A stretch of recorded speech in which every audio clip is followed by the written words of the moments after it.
like it or not. For the moment, the Earth is where we make our stand.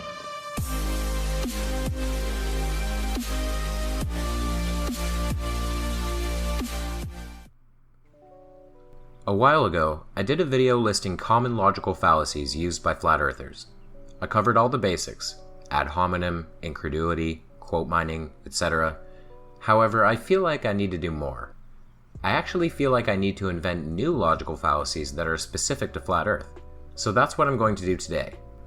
Here are 5 newly created fallacies that flatties love to lean on, though I'm going to preface by saying that some of these may very well already be existing fallacies. If they are, please say so. I love being told when I'm wrong. No, seriously, how else am I going to learn without removing the echo chamber? Number 1. Argument from indoctrination.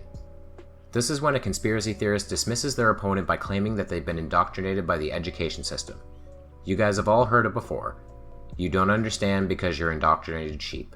You've been brainwashed by NASA, the world's only space agency. Let's run through a few examples.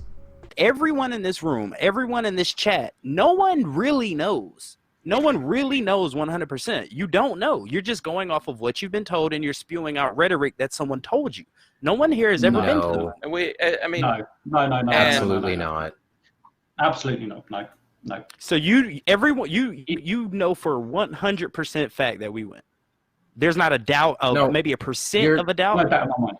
No doubt. Well, I think you're creating a false dichotomy here. It's not either you believe what you're told or you know.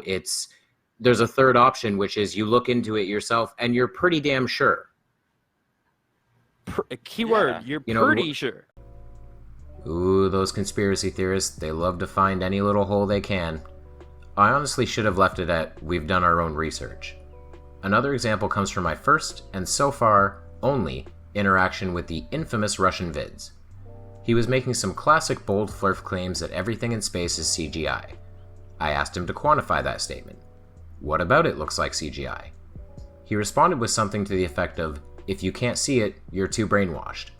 Sorry, Russian, that's not how this works. The problem with this argument is that it's a dismissal strategy. It implies that there are certain things that can only be proven through a certain mindset, and this isn't true.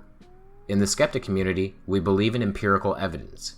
For instance, in contrast to Russian vid's claim, it can be proven that this image of the fake ISS is actually fake itself.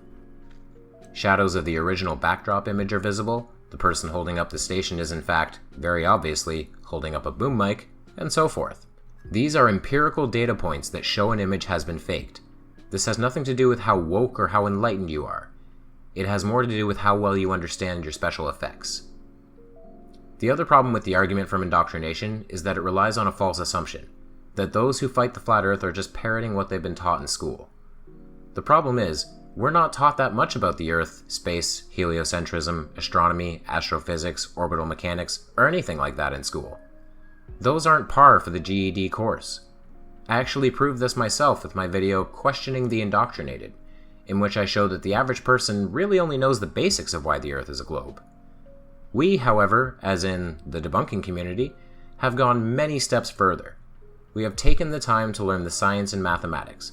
We have done independent research, and due to the nature of this conspiracy, we've actually taken careful steps to ensure we weren't going to government or space agency authorities to do that research.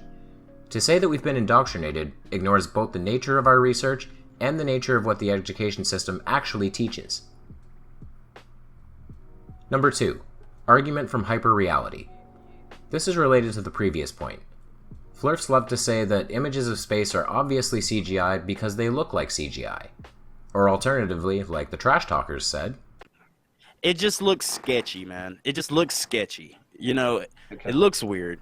I call this an argument from hyperreality because it's unsubstantiated.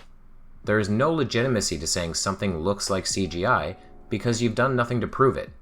I can use a popular film to demonstrate my point here. Y'all saw Titanic, right?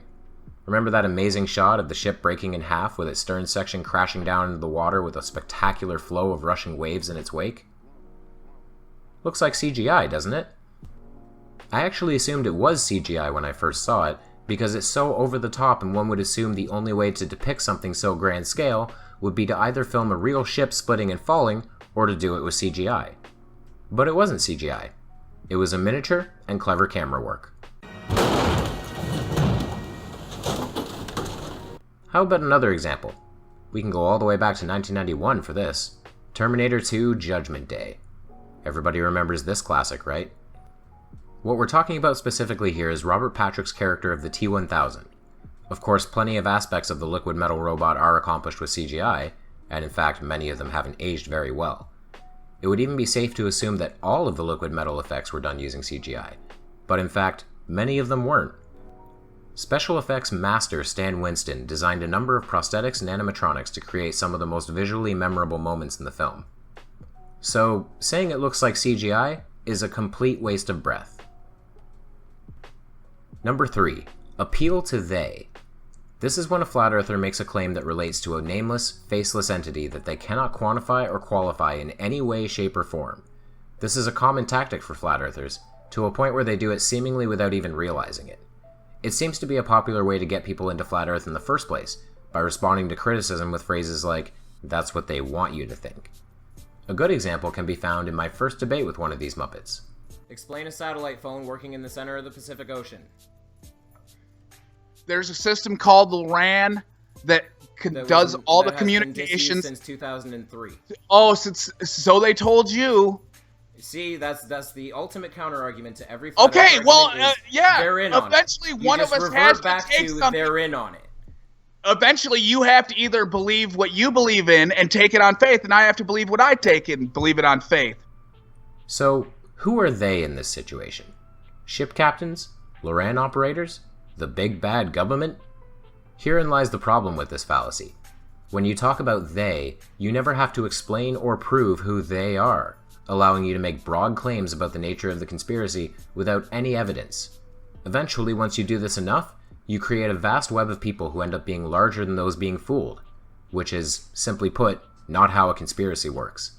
Hans Asshat, for instance, thinks all of Hollywood is in on it, as well as power plant workers, space agencies, every politician, YouTube celebrities, McDonald's employees, yes, you heard me correctly, and even the people sitting in McDonald's. It reaches a point where they is literally anyone except for him and his cronies. The problem here is that the conspiracy quickly reaches critical mass, where the amount of people in on it becomes completely infeasible. The number of people needed to be paid off and silenced is just nonsensical. And let us remember that in the 90s, the President of the United States was unable to keep a blowjob in the Oval Office secret. Only 2 people to keep quiet, and one of them had their mouth full.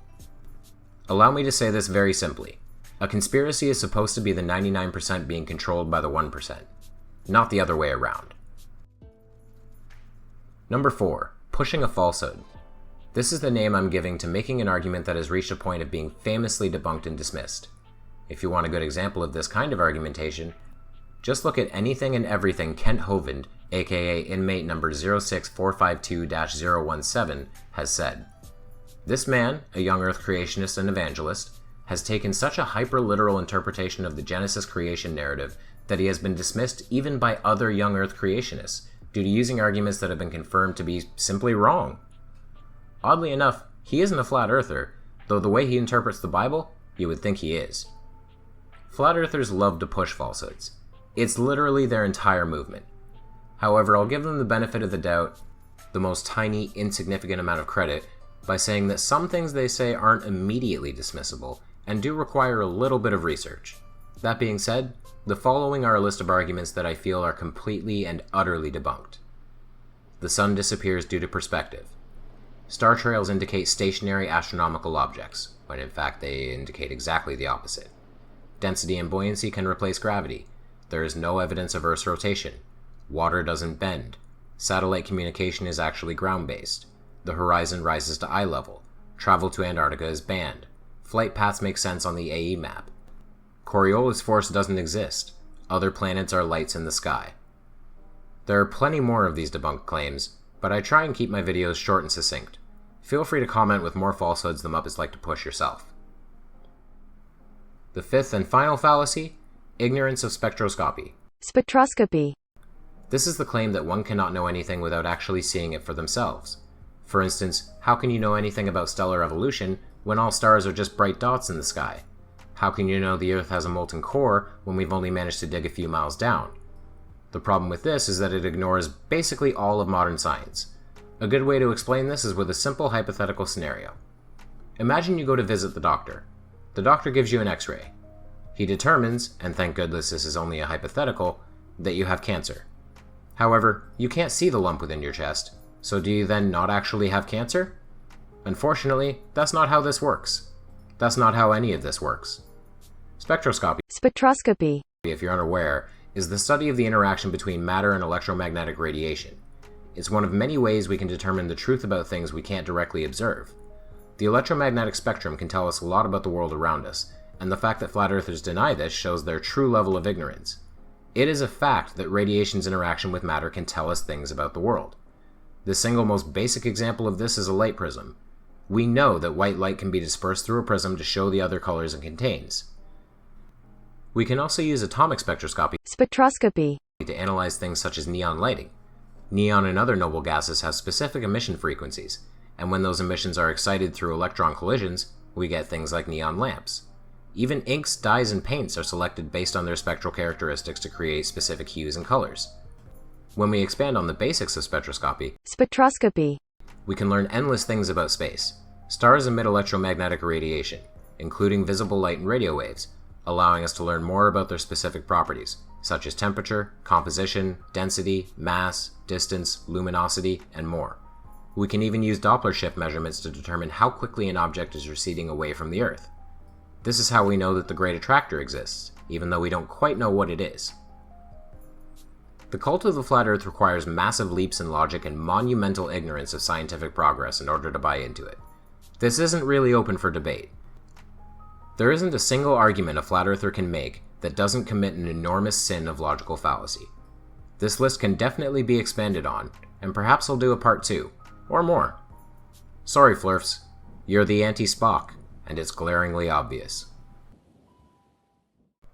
If you like this video, please give it a like. If you want to see more, please subscribe to my channel, which is Dead Kennedy in Space.